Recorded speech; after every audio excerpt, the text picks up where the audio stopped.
A chronic disease that which is long lasting, comes slowly, goes slowly, and last indefinitely.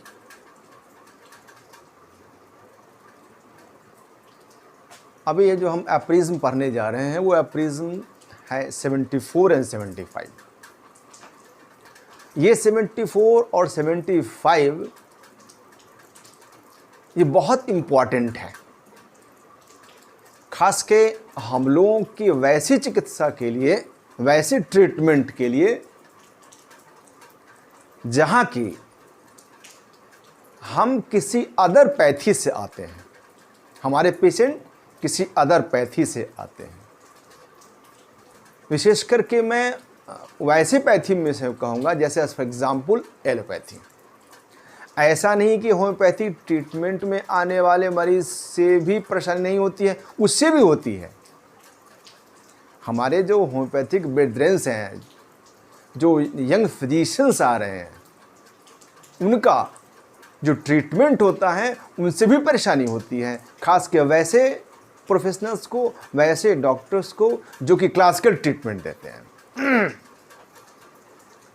लेकिन ये जो 74 और 75 में जो चर्चा हम करने जा रहे हैं, ये विशेष करके हम एलोपैथिक साइंस से रिलेट करेंगे, कोरिलेट करेंगे।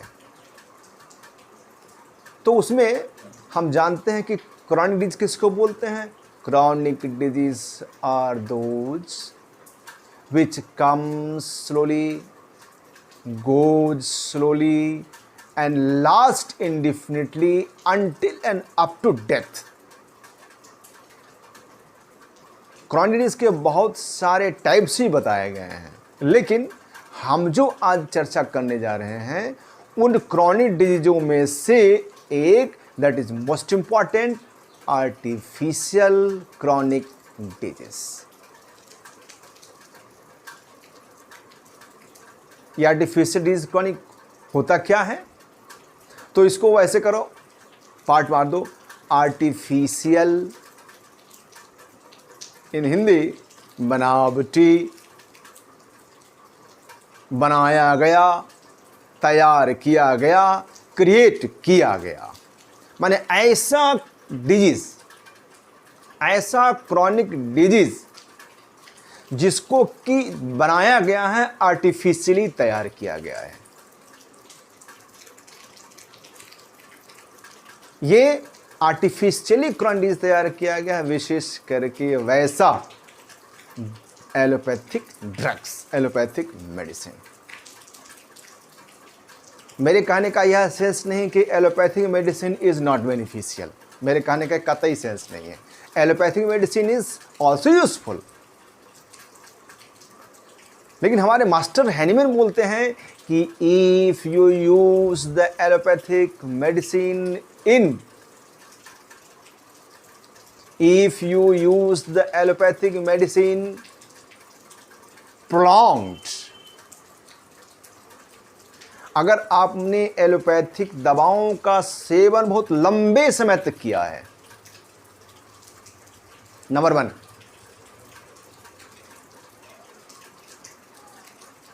if you use the medicine prolonged use, number 2, इनकी मात्रा भी आपने ज्यादा दी है, आपने मात्रा भी ज्यादा ली है, ऑफ लार्ज डोज, और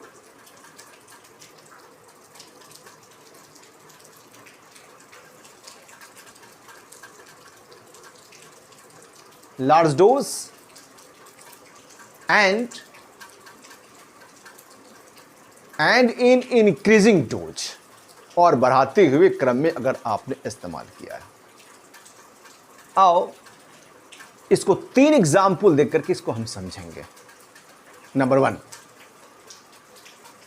वन एग्जाम्पल हम लेते हैं, एक मिनट मैं थोड़ा बुक निकालता हूं। नंबर 1, हम एक एलोपैथिक दवा का एग्जाम्पल लेते हैं, एटीवान।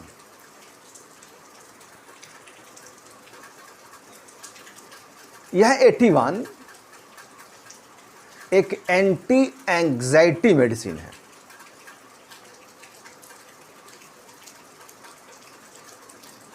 Anti anxiety medicine. पेशेंट आता है, बोलता है डॉक्टर बाबू हमारे घर में इतना तनाव है, इतनी चिंता है हमको कि मुझको तो 2-2 दिन 4-4 दिन रात में सोए हुए हो गया, और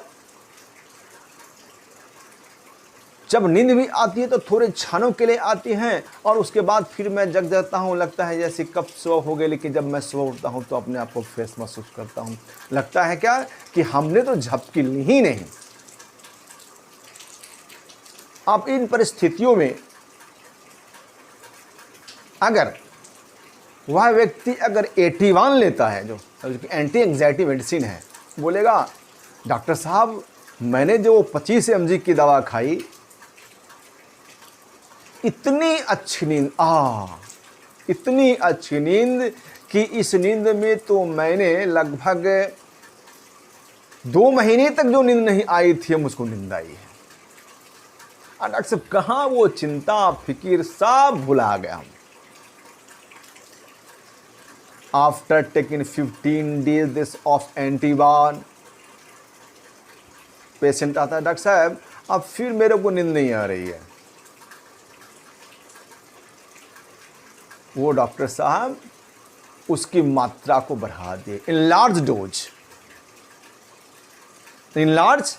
डोज कि भाई ठीक है आप 25 mg की एक टैबलेट खा रहे थे, अब उसको आप 2 लीजिए, लार्ज डोज 25 mg का 2 टैबलेट खा लीजिए। जब फिर से थर्ड विजिट में आया, पेशेंट बोला क्या हालत है? डॉक्टर साहब बहुत अच्छा नींद, मत पूछिए। आफ्टर 15 days अगेन पेशेंट कम आता है, बोलता है डॉक्टर साहब अब तो मेरे को अब 2 दिन नींद आ रही है। अच्छा तुम एक काम करो, ठीक है अब एटीवान अब तुम ये 50 mg ले लो, एंड इन इंक्रीजिंग डोज। पहले जो पेशेंट 25 mg ले रहा था, अब 50 mg इंक्रीजिंग डोज ले लो, और इस तरह से डोज भी बढ़ता चला जाता है, इंक्रीजिंग डोज भी बढ़ा चलता जाता है, प्रोलॉन्ग यूज भी बढ़ते चला जाता है, और अंत में पेशेंट कहता है कि अब मेरे को नींद नहीं आ रही है, अब चलो भाई कहाँ? तो चलो भाई होम्योपैथिक इलाज में चलो। कहता है एक लेटर में, when all the pathy fail, जब सारा पैथी फेल कर जाए, गो फॉर एन होम्योपैथ। आपने एटीवान दे करके आपने एक नहीं, आपने 17 डिजीज को कॉल किया है। 17 disease, burning palm and sole, constipation, diarrhoea, loss of appetite and extra. एक यही नहीं, एक और एग्जाम्पल मैं देता हूं आपको, फॉक्सग्लोव। हाँ, फॉक्सग्लोव, जिसको कि हम लोग अपने होम्योपैथिक मटेरिया मेडिका में डिजिटेलिस पढ़ते हैं ना, it good medicine for heart disease. In allopathic science ये फॉक्सग्लोव लेने के बाद it uses in congestive heart failure,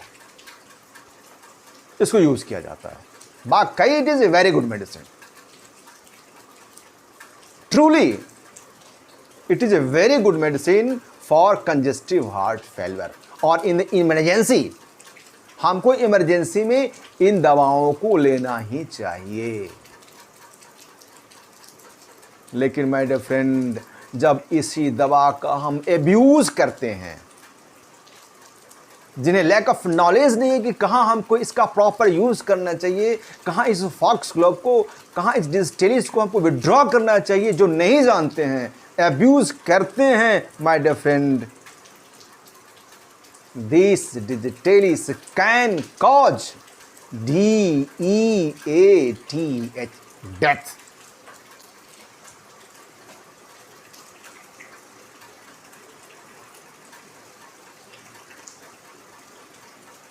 irregular heart beating. आपने इस फॉक्सग्लोव को देख करके एक irregular heart beating new disease create कर दिया, एक आर्टिफिशियल क्रॉनिक डिजीज क्रिएट कर दिया।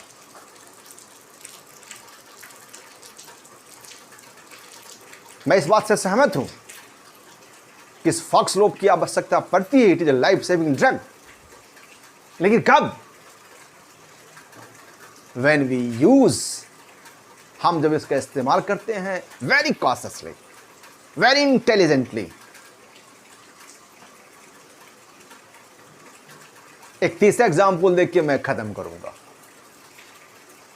कि आर्टिफिशियल क्रॉनिक हम कैसे क्रिएट करते हैं। एक है कैलोमेल।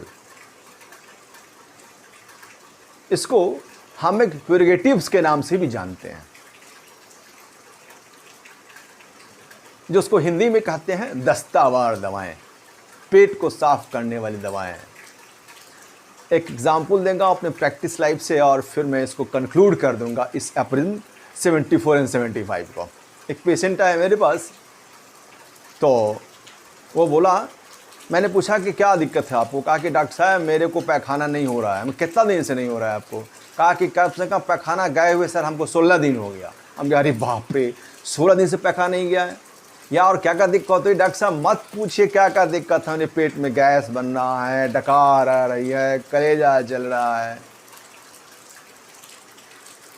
जब मैं उसकी हिस्ट्री पर गया तो मैंने आपको कहाँ कहाँ चिकित्सा कराई है, कहाँ कहाँ ट्रीटमेंट लिया है, तो पूरा एक बंडल हमको दिया ट्रीटमेंट का, कॉन्स्टिपेशन का।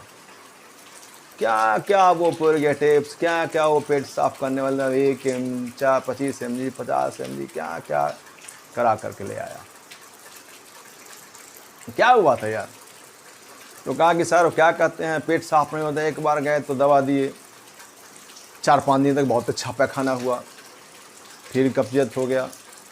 फिर दवा दिए डॉक्टर साहब, 6-7 दिन फिर अच्छा पैखाना हुआ। फिर दवा दिए तो फिर 1 महीना बंद हो गया। फिर जाकर के कहा उन्होंने दवा दिया तो पैखाना 10 दिन 12 दिन ठीक हुआ। अब तो डॉक्टर साहब जब मैं आपके पास आया हूँ 16 दिन से पैखाना नहीं हो रहा है, पता नहीं कितना दिन से पैखाना नहीं, मेरे मेमोरी भी नहीं है। यार क्या ये कैलोमेल देकर कर रहे हो? क्या यार क्रॉनिक डिजीज आर्टिफिशियली प्रोड्यूस कर रहे हो? अरे if you give some few पुरियाज,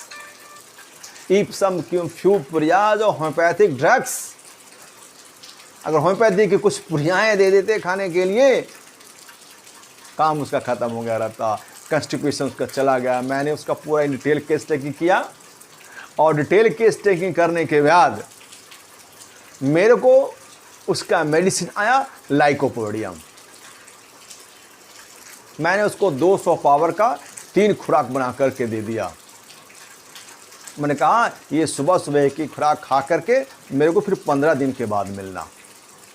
बोला कि डॉक्टर साहब मात्र 3 पुड़िया? अरे डॉक्टर साहब इतना हम दवा खाए हुए हैं, इतनी पुड़िया हम खाए हुए हैं, कहाँ से पैखाना? अरे यार खाओ तो सही, तुम खा के तो आओ। जब 15 दिन के बाद आया माय डियर फ्रेंड, तो बोला डॉक्टर साहब इतना अच्छा पैखाना मेरे को आज तक कभी नहीं हुआ था।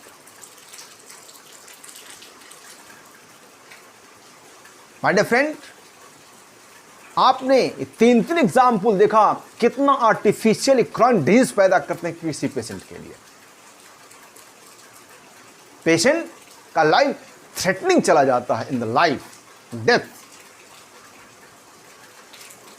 मैं आप कंक्लूड करता हूं, ये आर्टिफिशियल क्रॉनिक डिजीज सबसे पहला काम तो हमारे वाइटल फोर्स को वीकेंस करेगा, जिसके कारण जो हमारे बाहरी there are so many bacterias, या उसको ऐसे कहो कि there are so many microorganism can affect our body.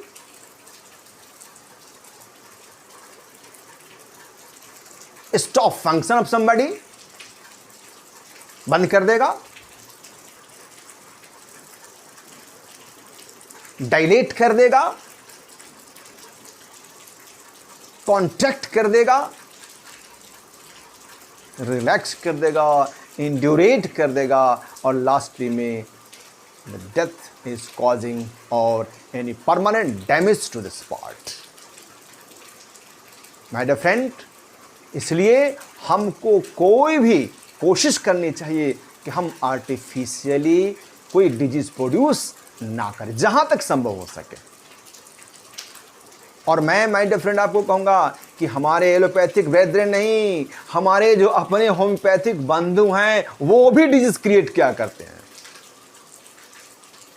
मैं उनको क्या कहूं,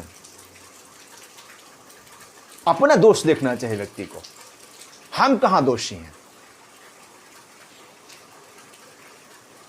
आप मेडिसिन का इस्तेमाल लार्ज डोज कर रहे हैं, होम्योपैथिक मेडिसिन का यूज लार्ज डोज में कर रहे हैं, परिणाम है कि आप क्रॉनिक डिजीज पैदा कर रहे हैं, आर्टिफिशियली क्रॉनिक डिजीज पैदा कर रहे हैं आप।